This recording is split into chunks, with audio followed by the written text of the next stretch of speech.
the first public demonstration of the world's most sophisticated passenger jet. Okay, you're at 100 feet there. The Airbus A320 is being introduced to the world. Mesdames et messieurs, votre attention s'il vous plaît. L'Airbus A320 arrive. That introduction turns into a fatal calamity.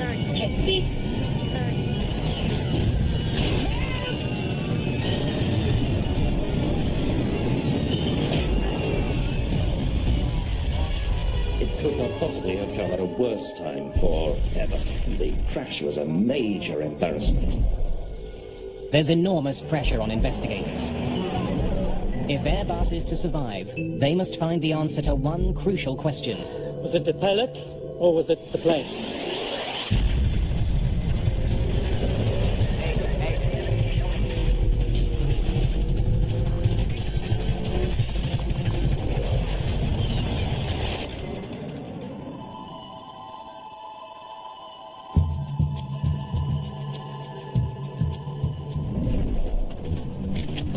It's 2:30 in the afternoon on June the 26th, 1988.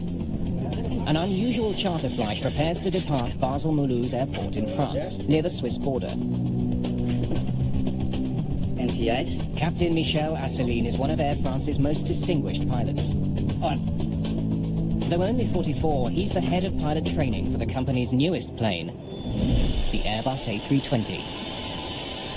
It's only the third of its kind to roll off the assembly line. Captain Asseline flew this very aircraft from the factory in Toulouse just 2 days earlier. I was in charge of the launching of the 320 in Air France. The company used me to promote the aircraft. Speeches to make, I was constantly on the television, on the newspaper. Air Shuttle 296 would like to roll, please. Asseline's first officer, Pierre Mazière, is also a senior Air France pilot. Air Shuttle 296. He's invited 2 off-duty flight attendants to come along for the ride on this special flight. The aircraft is booked to perform a low-altitude flyover at a local air show. There are 130 people on board this A320, which is unusual for an air show demonstration flight. They have no luggage. For some, it's their first time on an airplane. There are even children, like 7-year-old Mariama Barry, unaccompanied by their parents. After the flyover, they will be taken on a sightseeing tour around Mont Blanc, the highest peak in Western Europe. Most got their tickets as promotional gifts from a local bank and newspaper. Jean-Marie Schreiber is a young reporter covering the launch of the new plane. As a journalist, I was thrilled to be on the flight, to have a chance to see how people reacted inside the plane. Another journalist aboard, Jean-Claude Boche, has been busy recording the event. As I got on the plane, I thought, great, this is going to be an unforgettable experience. And it really was unforgettable. The A320 is the first civil aircraft to use fly-by-wire, a cutting-edge technology that computerizes flight controls. The system had previously mainly been used by the military. On the fly-by-wire system, the pilot essentially flies the computer, and the computer flies the aircraft. Fly-by-wire alters the relationship between pilot and plane. It gives computers the ability to override human inputs to prevent pilot error. The A320's flight computer won't let its human operators do anything it determines to be dangerous. Airbus has become the first civil aircraft maker to embrace this technology. It hopes this will give it an edge over its longtime American rival, Boeing. In its first public presentation, Airbus has a lot on the line. Okay, tell me what you want in terms of speed and altitude. Okay then, take off by turn. We go nice and easy to find out things. We tried to demonstrate the capability of this aircraft. To say we wanted to show off, not exactly. We wanted to make a good job, and we were sure to make a good job. Once we identify the airfield, we extend flaps to 3. We'll do the flyover at 100, landing gear out, and you just leave it up to me. I'll give it Alpha Max. Done it 20 times. Okay. Captain Asseline is planning a breathtaking maneuver. A low-altitude, nose-high flyby at Alpha Max. This is the slowest a plane can fly without stalling. Ladies and gentlemen, hello and welcome aboard this Airbus A320, which was put into service just 2 days ago. We will soon be taking off for a short sightseeing flight, which will start from the Agile Flying Club, and then we'll be flying around Mont Blanc. I wish you a very pleasant flight. That's done. ACF 296Q, clear for takeoff. Runway 16. We're rolling. Take off. Go. Parameters normal. 100. 100. It's already requesting climb. You see that? Yes, that happens. I know the bug. V1. Rotate.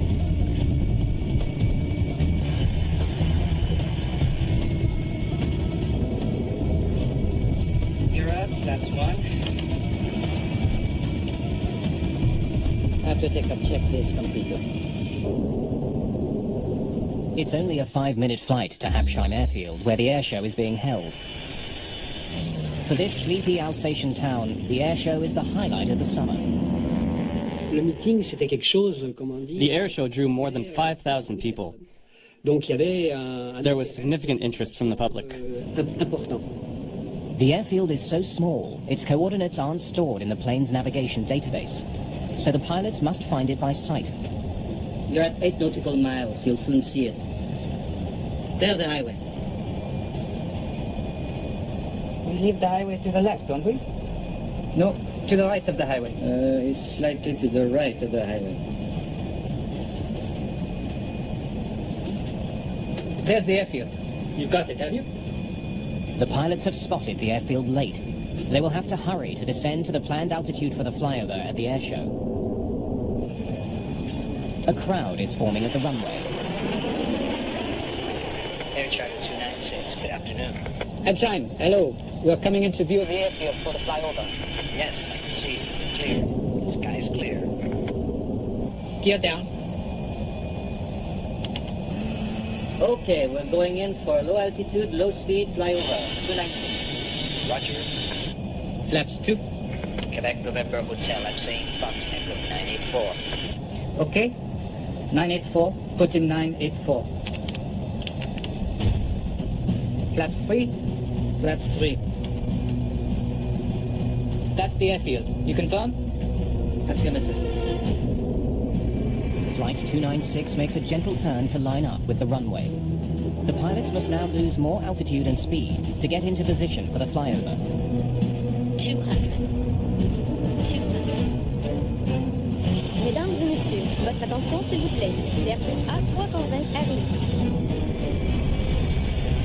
Okay, you're at 100 feet there. 100. Watch it. Watch it. The aircraft is now at the planned altitude. For Asseline, this will be the most delicate part of the maneuver. He must keep the plane in a stable position with the nose up, but not too high. I looked at the ground and said, look, he's not high enough, because you could see the grass right out your window. Okay. I'm okay there. Disconnect off the throttle. He disables one of the plane's safety features so that the computer won't speed up the slow-moving plane. Only now, Captain Asseline sees a danger that threatens the lives of everyone on board. The A320's low-speed flyover at the Habsheim Airfield is suddenly not going according to plan. There's a forest in the path of Captain Asseline's plane. 30. Take off, go around power. He selects the highest thrust setting and pulls back on the controls, expecting the aircraft to pull up. But the plane keeps dropping.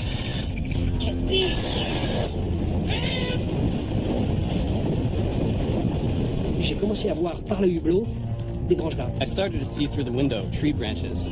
I was astonished.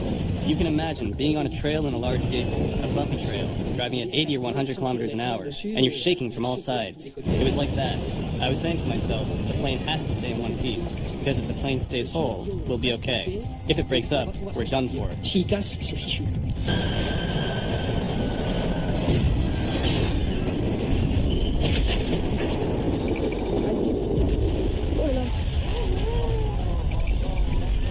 Still full of fuel, the right wing of the jet is sheared off. The fuel ignites immediately on impact.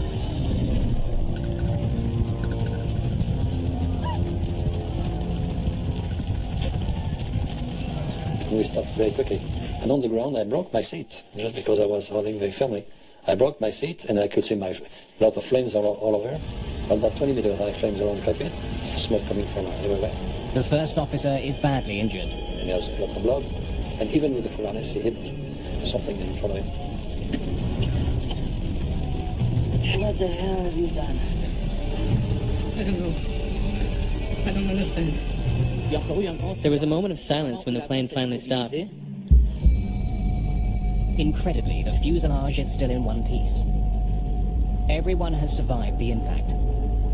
But they're not out of danger yet. So I lean to the right, and I see red flames. The windows were red. And I think, we held together, but we're going to burn to death. Then we heard somebody say, "Get out, get out, there's a fire." Sortez, sortez, il y a le feu.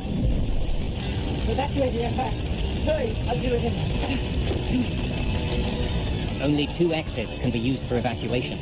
The rest are engulfed in flames.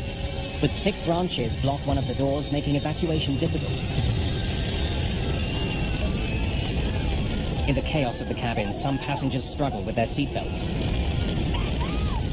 Marie-Françoise Froche is one of the last passengers to leave her seat. She comes across Mariama Barry, who's trapped in her seat. Mariama Barry, she was 7, 8.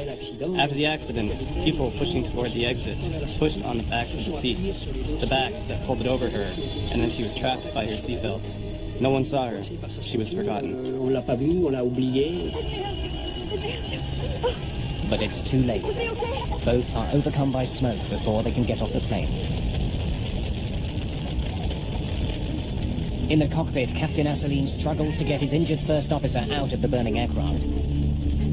I took them from his seat and belt him, carried, I don't know how, and I put him in a slide. When the passenger, all of them, the last one, was out of the plane, I saw my crew. They told me, Captain, they are all out.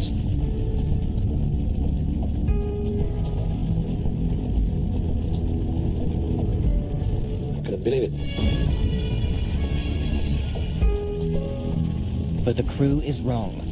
Not all the passengers have made it out.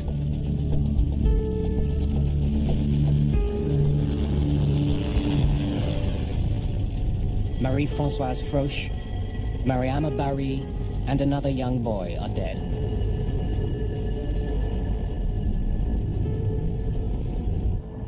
In addition to the tragic loss of life, the accident is a PR disaster for Airbus.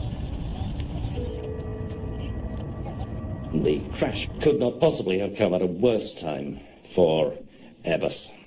They were trying out this new concept, which they had touted very widely as a new level of safety for civil flight. And here's a pilot going and crashing one. For those who actually saw the accident, and it was broadcast on the news media throughout the world the same evening that it happened, there was amazement.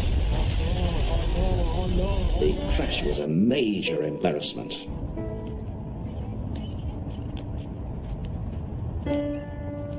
Investigators from France's Accident Investigation Bureau are on the scene of the crash within hours. They need to know why this demonstration flight ended in disaster. They recover the plane's data and voice recorders.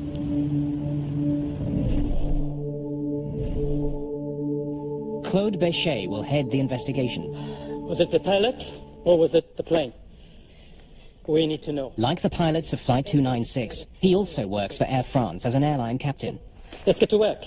Which is unusual for a state investigator.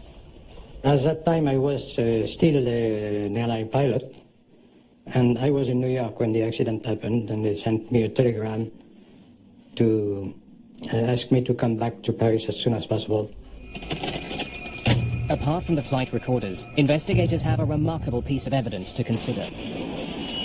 A high-quality video of the accident has been recorded by a French cameraman. It was the first time we had a video of an accident, you know. Normally an accident happens in the middle of nowhere. Nobody is there with a camera to film it. The tape clearly shows the plane flying right at the trees at the end of the runway. It doesn't seem to be climbing at all.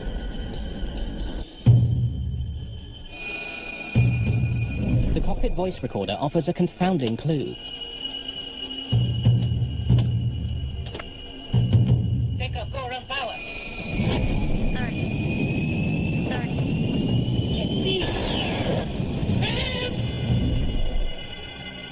It's clear the crew had no idea there was an obstacle at the end of the runway.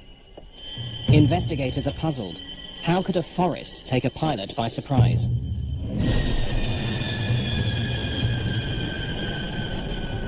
Bechet brings Captain Asseline in for questioning about the flyover at Hapsheim.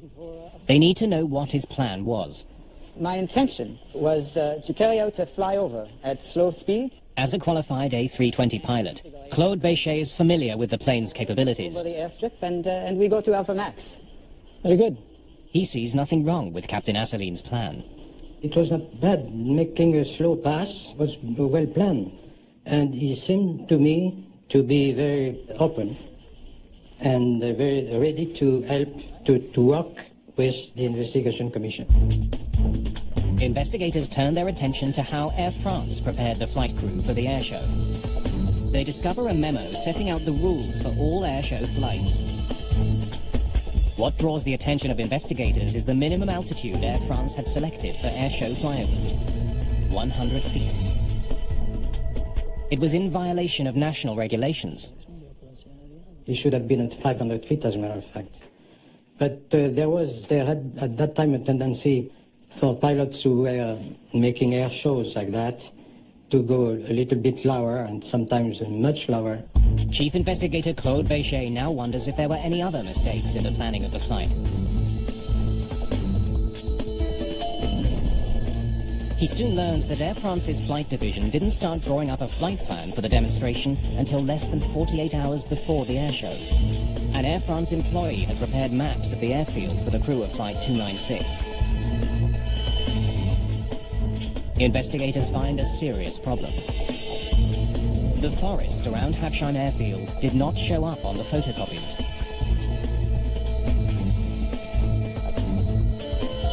The employee who had put together the flight package didn't have an opportunity to discuss it with the crew. You were using a navigation chart? While questioning Asseline, Bechet discovers that the pilots were also given little time to prepare. Here's a flight package. That's highly unusual for an airshow. My co-pilot told me, okay, we make a flight around Mont Blanc, and then we have to make 2 low pass of a small airport, Hapsheim. Told me there is nothing special. So for me, it was a normal flight, a normal day. That preparation had not been complete, and there had been no briefing of the crew by the staff.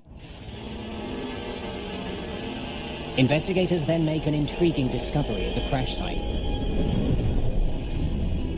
They measure the height of the trees hit by Flight 296. They discover the average height of the forest to be only 40 feet. This poses an urgent question.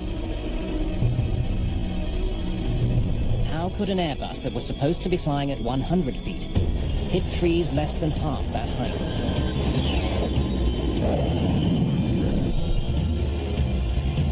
It is clear to investigators that Flight 296 fatally deviated from its original flight plan, losing altitude before plunging into a forest. But only the black box data can help them understand how and why this had happened. Information from the A320's flight data recorder is recovered within hours of the crash.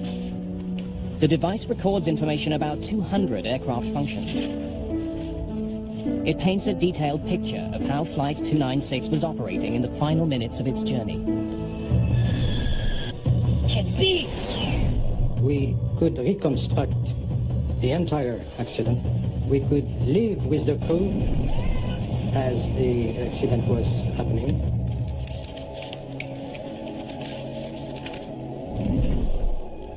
Investigators make 2 striking observations from the data. The first is that Flight 296 suffered no mechanical breakdowns.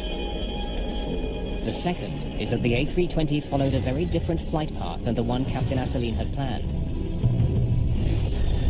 Instead of maintaining a stable airspeed and altitude, Flight 296 had slowed down and lost altitude as it performed the flyover. As the A320 crossed the Habsheim airfield, its speed dropped to only 112 knots. That's about as slow as an A320 can fly. The plane's deceleration was so dramatic, it was even visible on the video. Michel Asselineau was one of Air France's top pilots. Claude Béchet is hard-pressed to understand how he could have mishandled such a high-profile flight. Pressed further, Asselineau explains how the trouble started. You were using a navigation chart? Yes, we had some difficulty locating the airfield. Leave the highway to the left, don't we? No, to the right of the highway. It's slightly to the right of the highway. There's the airfield. You've got it, have you? They spotted the airfield too late. So when they did, they reduced the power and they descended. So they rushed their descent in order to get into position for the flyover. And they were still slowing down when they reached the airfield. That's the airfield. You confirm? Affirmative. But then another problem emerged. The spectators were lined up on a different runway from the one the crew was heading for. The crew of Air France Flight 296 is ill-prepared for their demonstration flight. In planning for the air show, Air France only provided the crew with information for runway 2, Habsheim's only paved airstrip. But Captain Asselineau sees the crowds aligned on a much shorter, adjacent grass field. I was expecting a normal runway, but at this moment I saw that it was a grass runway. Captain Asselineau lined up with the grass strip. And no idea that at the end of the runway was a forest. For me it was bushes only or something. Okay, you're at 100 feet there. Watch it. Watch it. Because they had to rush their descent, by the time Flight 296 got to the airfield, it was flying too fast. To lose speed, Captain Asselineau kept the thrust on its lowest power setting, well below the setting pilots normally use for Alpha Max flight. But another serious problem was developing. The aircraft had dropped below 100 feet and was continuing to fall. And the crew didn't seem to notice. I'm okay there. Disconnect auto throttle. In a matter of seconds, the altitude had fallen to only 30 feet. What was extremely clear is that airplane was flying at approximately 30 feet above the ground, regardless of any other data. This data was extremely important. Pick up, go run power. No airplane of that size or of any other size should make a flight path that low. But that is clear. You were at 30 feet, not 100. I believed I was at 100 feet. Claude Béchet is still uncertain how the A320 ended up so dangerously close to the ground. Captain Asselineau insists his instruments failed him. Flaps 2. Quebec November Hotel FC, Fox Echo 984. Okay. 984. Captain Asselineau was relying on his barometric altimeter. It uses air pressure to measure the plane's distance from the ground. It had to be set to local atmospheric pressure to be accurate. Quebec November Hotel FC, Fox Echo 984. Okay. 984. Put in 9. The cockpit recorder proves that the tower provided the pressure reading and the crew set their instrument. But Asselineau insists the altimeter was giving him a false reading. I tell you, the altimeter said the plane was at 100 feet. Michel Asselineau stated that the barometric altimeter was, in fact, to be precise, 67 feet out. And that is something that he claims led him to be flying at 30 feet instead of at 100 feet. Investigators are skeptical. Asselineau had more than one instrument to give him altitude information. The A320 has a second altimeter that uses radio waves to calculate the plane's distance from the ground. That altimeter displays the altitude on a digital display. But Captain Asselineau claims it was difficult to read. We could not use the radio altimeter because this radio altimeter is digital and nobody can fly by reading numbers. I tried that later on the simulator. I never succeeded to do it. But the radio altimeter has another way of alerting pilots. Okay there. A digital voice call-out. Disconnect auto throttle. But Asselineau claims he and his first officer, Pierre Mazière, could not hear it. Some people say, but you could have heard the radio altimeter saying 30, 30, 50, 40, 30. No, because at that time this aircraft was very, very noisy. And we have the headsets. And we have demonstrated at that time that the radio altimeter warnings, the radio altimeter call-outs, they were not going through the headset. Despite Asseline's defense, investigators are certain that the crew of Flight 296 mishandled a risky maneuver. Bechet has more questions for Captain Asseline. What did you do when you saw the trees? I did what any pilot would do. I tried to climb over them. Investigators learn that in the final moments before the crash, Pick up, go around power. Captain Asseline applied full throttle. When I was waiting for the engine to spool up, then I realized in front of me there were trees. And I was waiting. But he claims the engines did not respond. And when they finally kicked in, it was too late. I tell you, the engines did not come on when I gave it full throttle. Captain Asseline's testimony raises a troubling prospect. If there was a prolonged delay in engine response, it could indicate a critical problem with the A320's turbojets.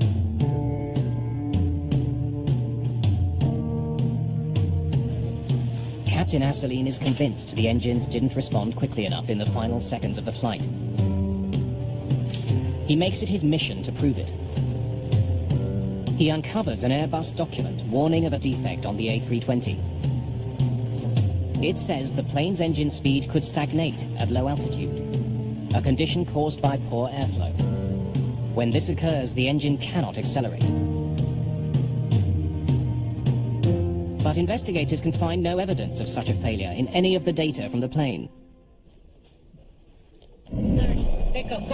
In the 5 seconds after Captain Asseline applied full power on the thrust levers, the A320's twin engines had begun to spool up. They reached 84% thrust, close to full power, just before the plane hit the trees. When you put from idle to full power, you have the impression that nothing happens for a few seconds, and then the power comes. But that was normal, exactly as predicted by the certification. Investigators are increasingly certain the engines on Flight 296 didn't fail. They find a novel way to verify the data. Video of the crash picked up the distinctive sound of the A320's engines accelerating.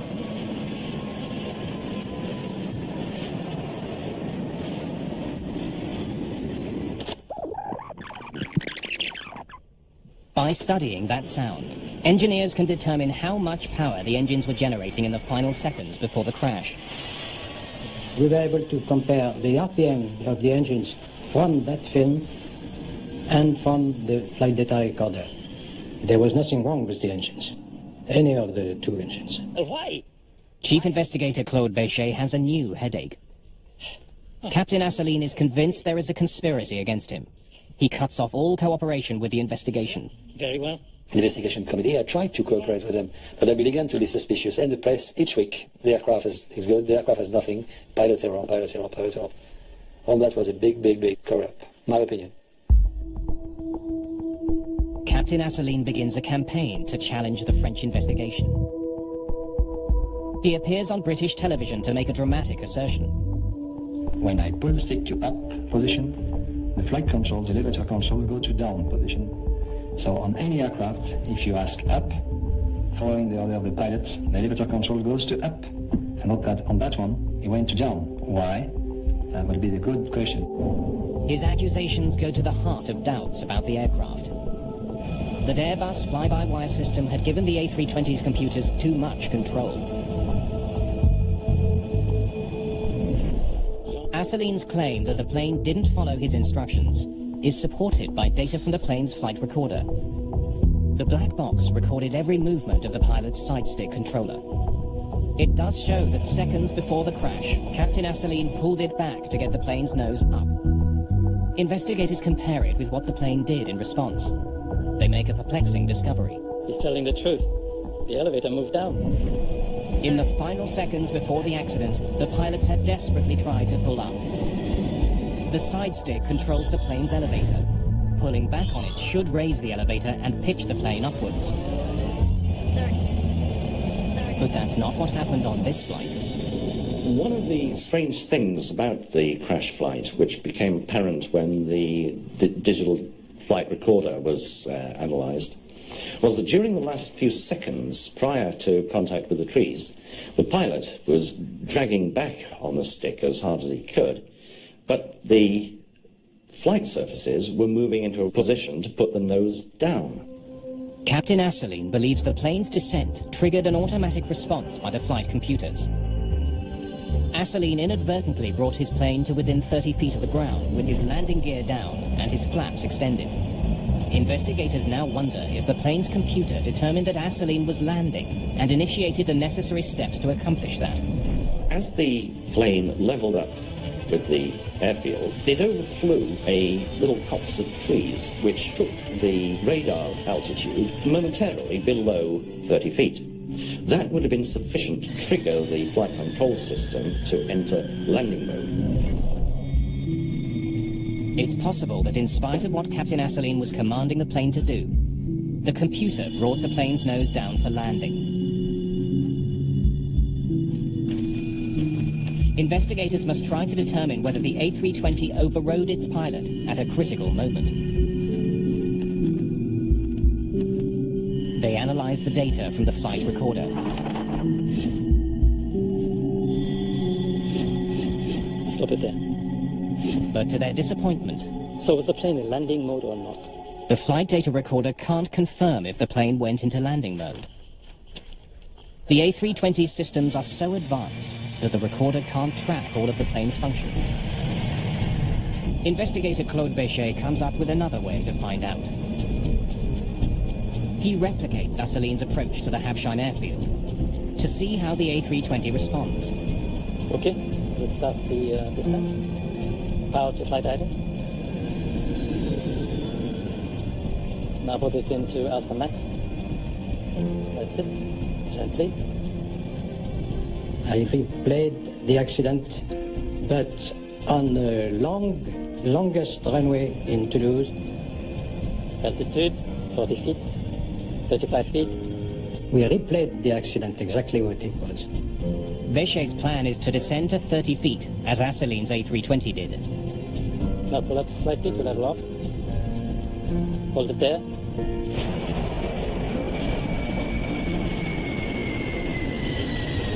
Béchet wants to see if the flight computer puts the plane in landing mode. Okay, now full thrust.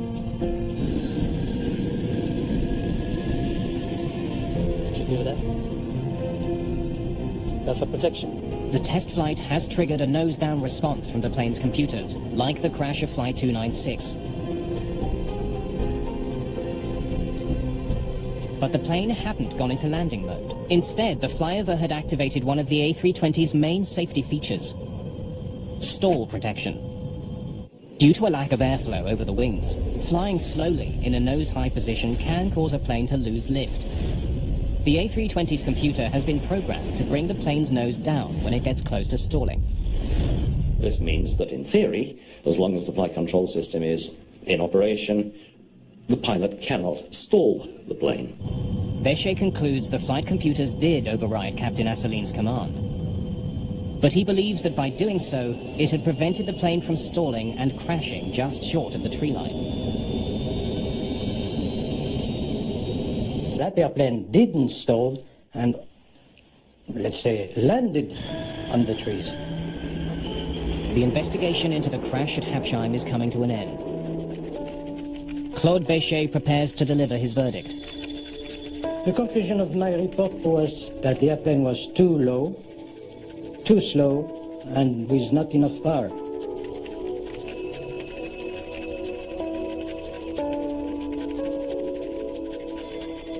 As far as Claude Béchet is concerned, the report is the final word on the Habsheim tragedy. The case, however, is far from over. The French justice system is moving towards a judgment of Captain Asseline. He is charged with involuntary homicide in the deaths of 3 passengers and faces the prospect of a long prison sentence. But Captain Asseline believes he has found evidence that will exonerate him. He is convinced there was a conspiracy to tamper with the plane's black boxes to conceal problems with the A320's fly-by-wire technology. There's been a cover-up with some funny recorders. That's the first point. The second point, they have been changing the content of the recordings. It all begins, according to Asselineau, at the crash site. An employee of France's Civil Aviation Authority is photographed carrying the A320's flight recorders from the scene. Those same black boxes are presented as evidence at Asselineau's trial. But inexplicably, they look different.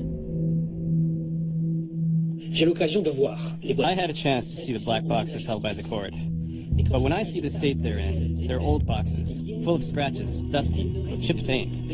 I think, wait, these can't be the boxes from the crash. The plane was new. They're not the right ones. Captain Asselineau hires a Swiss Criminology Institute to compare the two photographs. Its conclusion, they're not the same flight recorders. Captain Michel Asselineau claims the black box data from his flight has been tampered with, but investigator Claude Béchet rejects the accusations as outrageous. They were trying to prove that the tapes had been tampered with, which we could not understand, because every recorder expert knew that it was physically impossible. But there is one expert who believes the black boxes are suspicious. Ray Davis is a former head of flight recorder analysis at Britain's Air Accidents Investigation Branch. He has been hired by British television to review the French investigators' work. It was a little bit of an eye-opener in a way, in that prior to reading the report, I had a totally different impression of the possible causes of this accident, whereas when I read the report, there were so many anomalies and questions raised by the report that my whole attitude towards the accident changed completely. Davis discovers evidence that could vindicate Asselineau.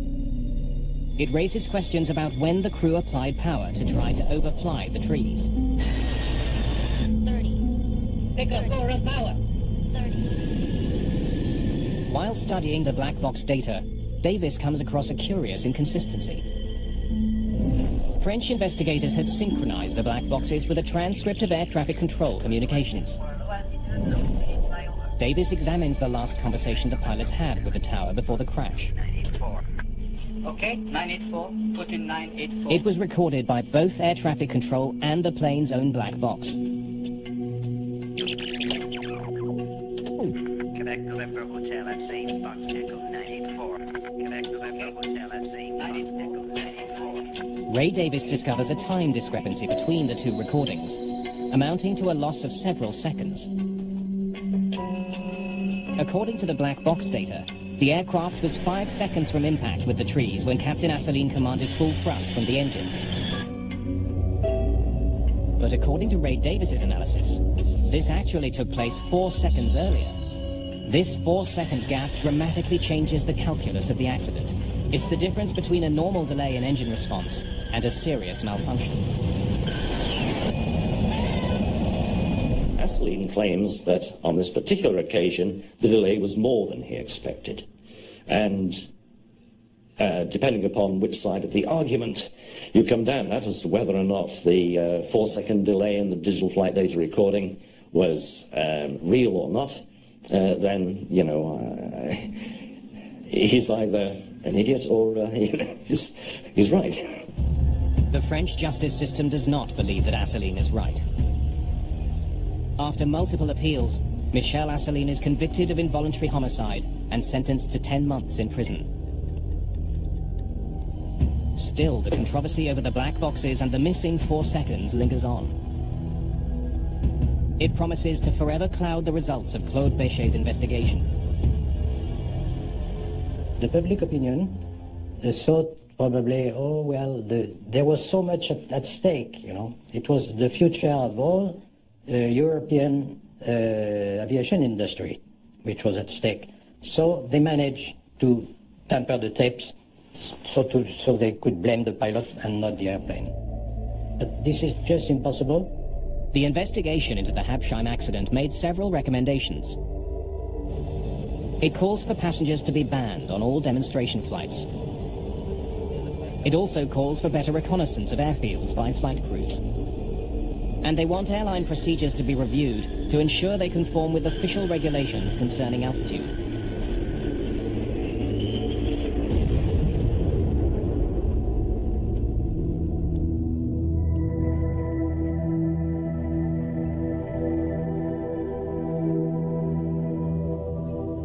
Michel Asselineau went on to a career as a teacher and inventor in the aviation industry. He continues to appeal his conviction and has devoted much of his life to clearing his name.